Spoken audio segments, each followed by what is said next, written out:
Okay. You want to stand up there? Yeah. You guys can stand up there.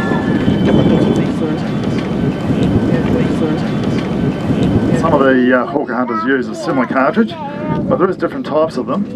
This one here's a number 9 Mark II. Now it burns a little bit hotter and with more power, and it was used in this particular type aeroplane here, as Jeffrey might have said, with a triple breech starter. Now for the single breech starter they use a slightly different one, which is this one here, but that's all we can get. They were given to us, but they were worth about $250 plus each. So it's quite an expensive business running one of these old aircraft. The air conditioning systems on these aircraft weren't very efficient until they got some airspeed up. Now we don't bring this aircraft out very often. It doesn't live outside. It lives in the remote display hangar down there, and we had a look at the weather forecast and decided that it was alright to bring it out because tomorrow's it's going to be rain shower. So we try and avoid getting our aircraft wet because you get water in places where you don't want to get it, and that leads to corrosion.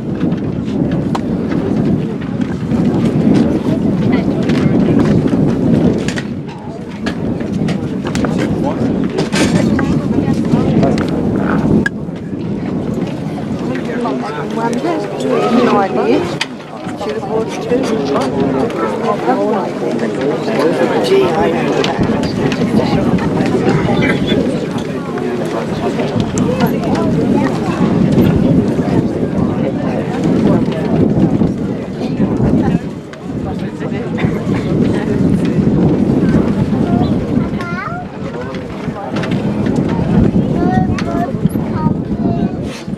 This aeroplane has fully operational systems. Bomb bay doors will open and close, the speed brakes will pop in and out. If you could get it off the ground, the wheels would fold up.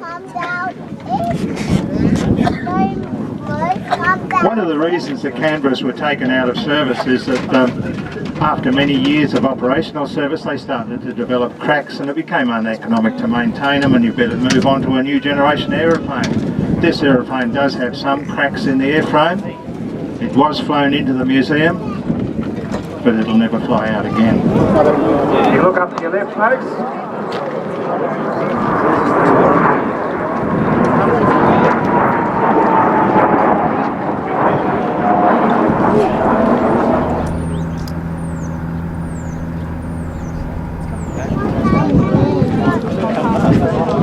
Stand up again now. Quick. You can everywhere. That's where I want behind you. This might look very slow. He's doing about 250 knots at the moment.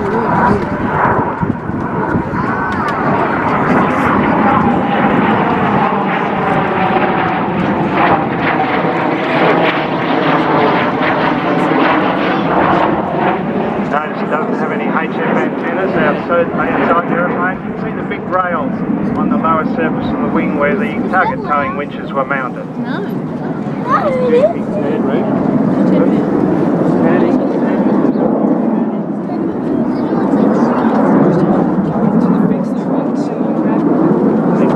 If you're up there, we would be wearing earphones. If you're in the sea, you would be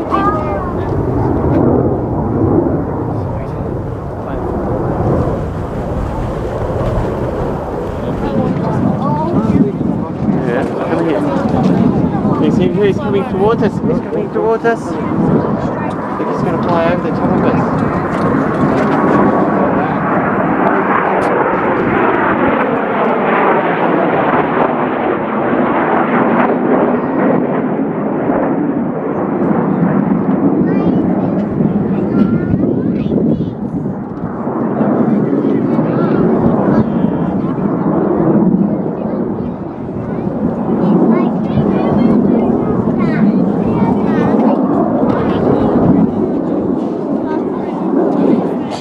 In its day, the Canberra was quite a radical design, very high performance, first generation British jet bomber. In fact, even the Americans were so impressed, they built quite a few of them under licence. Martin Company built them as RB-57s, B-57s.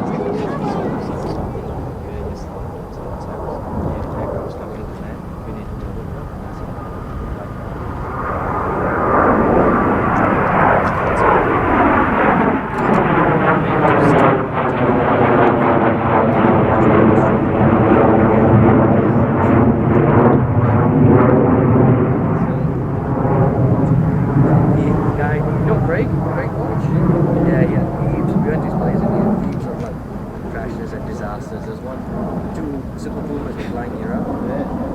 Conventional push-pull rods that actually control the aircraft. So if people have seen the modern jet aircraft, this one does not have any of those fly-by-wire techniques. It's a gun. It's a real good stuff on the fencing. Engine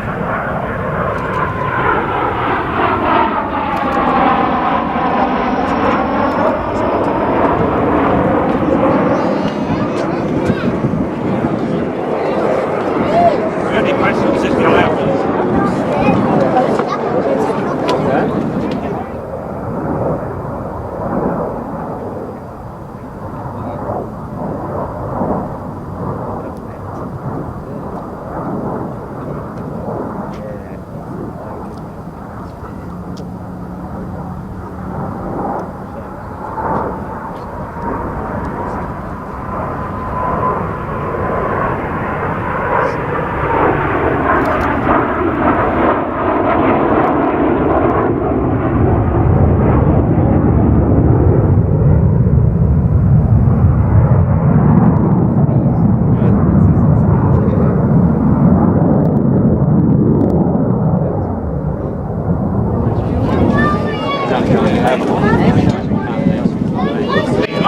On the aircraft is similar to this here, and bearing in mind it's painted in the colours we would have had in Vietnam, and they would have been low visibility colours. You don't paint them outlandish colours when you're getting shot at. You try to keep the target as small as possible. Thank you. And the markings you see on this aircraft is the 2 squadron markings from Vietnam.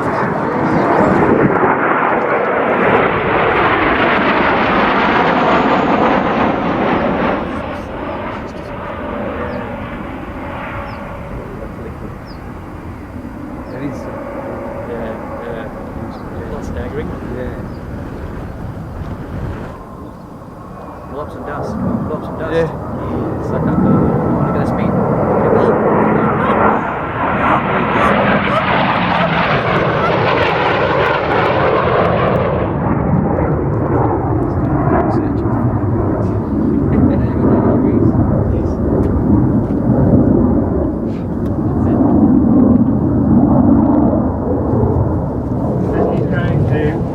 Start both engines. It's very noisy, and you'll see a tremendous amount of black smoke come out from the starter cartridges. So we'll do an engine start both sides. Won't run the left-hand one up very hard because we've got aircraft parked behind it, unfortunately. They reckon that the cabin on a Canberra is a bit like a sauna bath on a day like this. Dave Jones here outside is connected into the aircraft's intercom system, so he can talk to Dave in the cockpit. The big blue bottle is a foam fire extinguisher.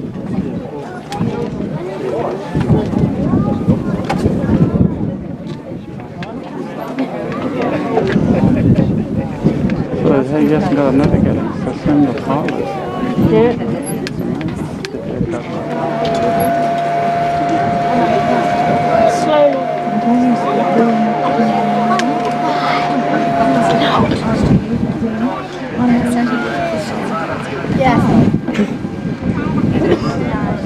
Tammy was fast.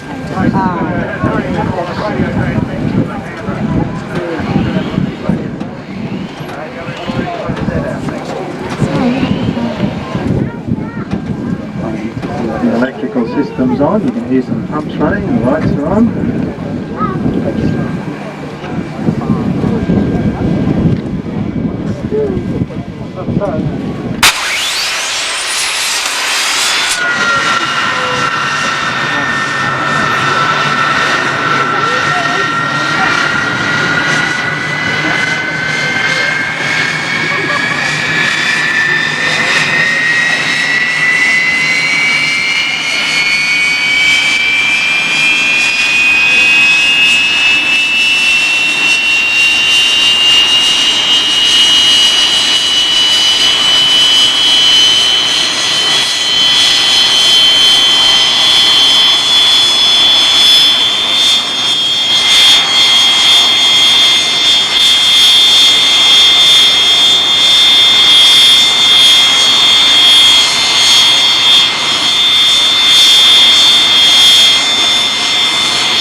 It's an axial flow gas turbine, and it's still in use in various applications even now after 50 years. At one stage there was a version of the Avon even used to power generators in power stations, so it's a very versatile gas generator.